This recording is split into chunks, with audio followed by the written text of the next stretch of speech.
Hello, welcome to Read Through the Word. My name is Dawn. Today is Saturday, August 9th. The name of our lesson today is God Remembers. We're going to look at Jeremiah 15:18, which says, as Jeremiah is calling out to God amidst devastation and exile and ruin, and he says, "Why does my suffering continue? Why is my wound so incurable? Your help seems as uncertain as a seasonal brook, like a spring that has gone dry." I'm going to guess we've all been in a place where we can really identify with that verse. Maybe God had really showed his faithfulness in the past. Maybe we had been through tough things and God brought us to the other side. And yet still, when we hit another hard thing, especially really hard things, it can sometimes feel like, right, that God is, that his help seems as uncertain as a seasonal brook. In other words, does your goodness go away? God, has your goodness left? God, has your goodness run out? Like, you gave this much to me and that's just it. It's done. Or, I saw your goodness before. Am I going to see it again? And I think we've all been there. And God understands that. God understands our frailty as humans. And it's interesting too, because in this reading for today, Jeremiah is also seeking understanding from God about justice. When he says, is the goodness of God going to run out, dry up? That's basically what he's saying. What he's saying is, part of other verses too, in context, in saying, are you just, God? Are you a just God? Jeremiah 12:1 says, he says, "Lord, you always give me justice when I bring a case before you. So let me bring you this complaint. Why are the wicked so prosperous? Why are evil people so happy?" And I think that really goes hand in hand with the key verse today in saying, are you there, God? Are you seeing what's happening? Are you doing something about it? Do you care? Do you have the power to do something about it? If so, why aren't you doing something about it? Really hard questions. And I think it's important that we as believers, hopefully we're not having this teaching, but for us especially as believers, to not be guilty of carrying on or of, communicating to others a trite or shallow teaching of this that would condemn these kinds of doubts. These are human.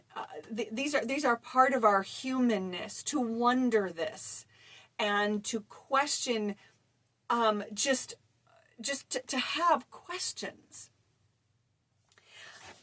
And I want to, make that clear as we go through this, that this is not a judgment on anyone who would ask these questions. So I can give you some hopeful things to grab onto from this lesson. We can take some hopeful things about how God does provide and how we can look at past goodness. But please understand that doesn't negate that sometimes we or others are in such a position of suffering that we don't see it and we don't know. And we're literally saying, has your goodness run out? Your help seems as uncertain as a seasonal brook. And there are days that we are there. And trite answers and, lovely sounding Bible verses aren't going to help the other person. I think having gone through trials, and many of you going through trials, maybe you could, leave in the comments too what helped you.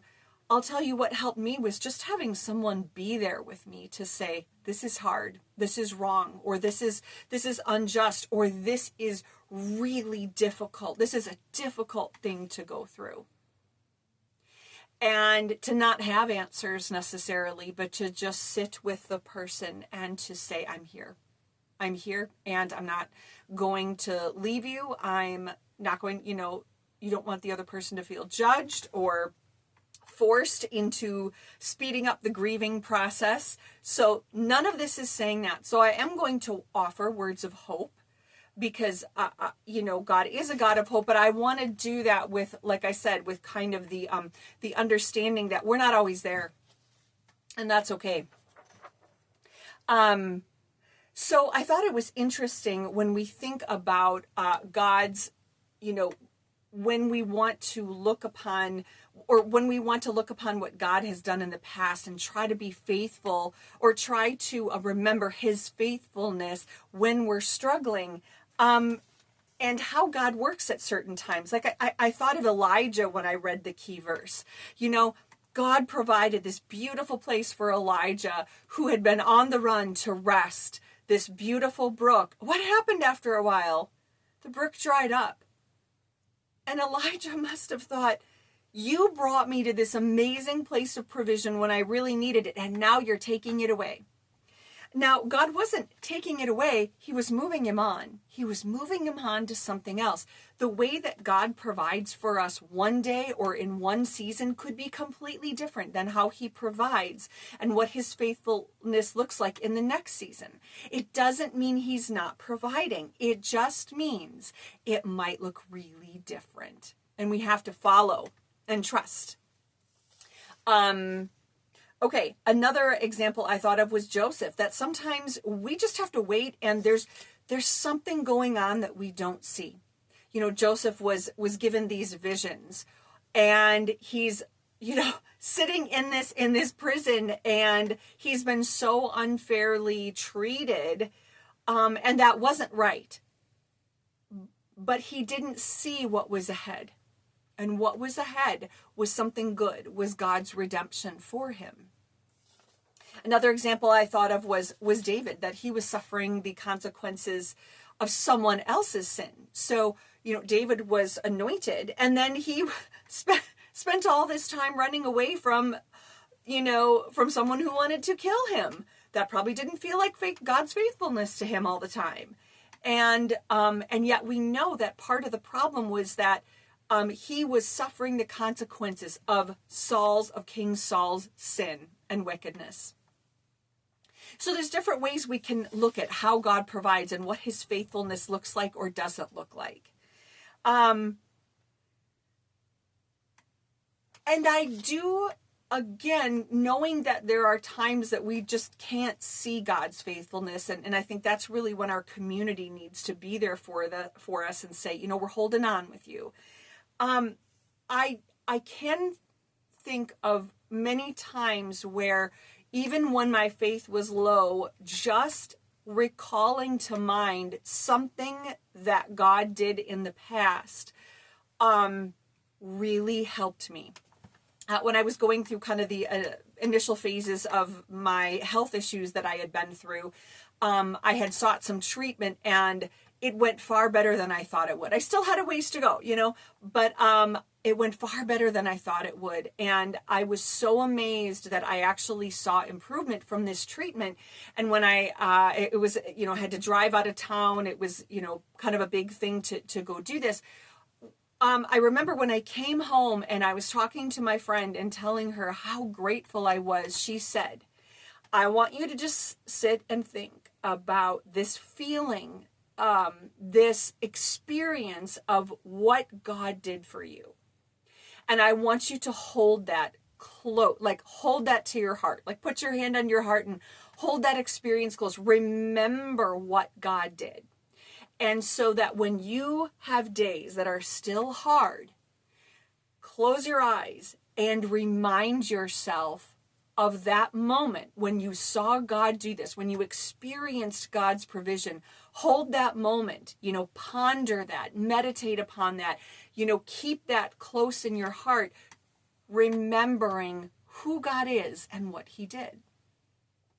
And I did do that. And it was hard. You know, it wasn't like, oh, well, I just remember what God did and it's all, you know, but it helped, I think, increase my faithfulness to the point where I could say, all right, God has been working. He's going to keep working. I'm going to keep going.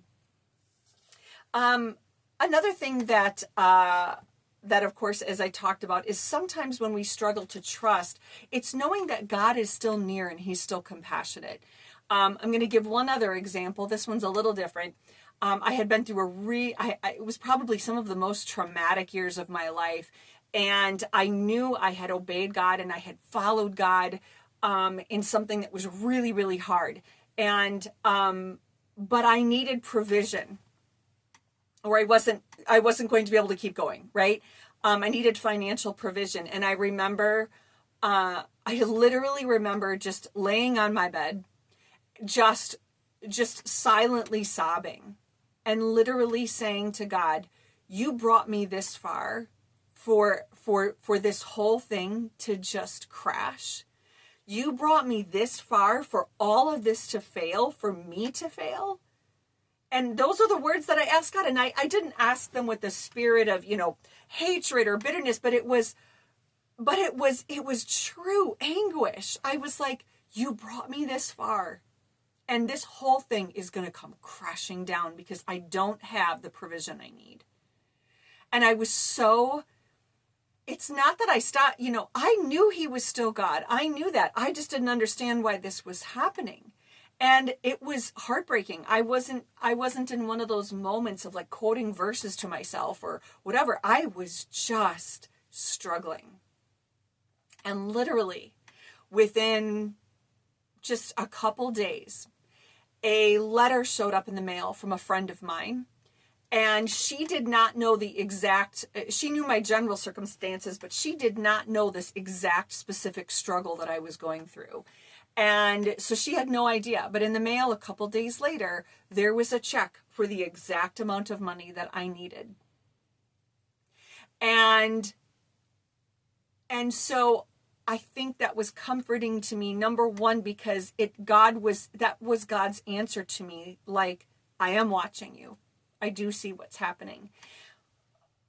And God provided, but me struggling to find the faith that he is working, that was hard too. And I didn't feel condemned for it. So that's kind of a tricky balance. And that's kind of that can be a complex and nuanced topic, but that it was how God came through for me. And I will never forget that. One last thing I just want to add here. So in my Hebrew class, taking ancient Hebrew, my teacher said that, you know, when you look throughout the New Testament, there are times that God will say, you know, that Yahweh would say, and God remembered his people, and he, you know, he provided or, you know, liberated them or brought them, you know, redemption from an overpowering aggressive culture or whatever it is. There's many examples where it would say, and God remembered. And I always thought, what, like he forgot? Did he forget something? And she said that's not the context of that word in the original Hebrew at all. She said, whenever it says God remembered his people, and then it was in the context of an action that was going to happen. In other words, God never forgot. We know that. God doesn't forget anything. But so this context of whenever you see God remembers, she said, look at it like this. Whenever it says that, what it really means is he's getting ready to do something. It's not just saying he forgot and now he remembered. He's saying that word carries the context with it of not only does he remember, but his remembrance means get ready. God's going to do something. It's not just like I remember. It's there's something coming and something's going to happen. Get ready for God to move. So we can be honest with God about our doubts. We can recall his past provision. We can know that God remembers. And we can have grace and compassion for ourselves and others when we struggle in this area. Thanks for joining me here today on Read Through the Word. We'll see you next time.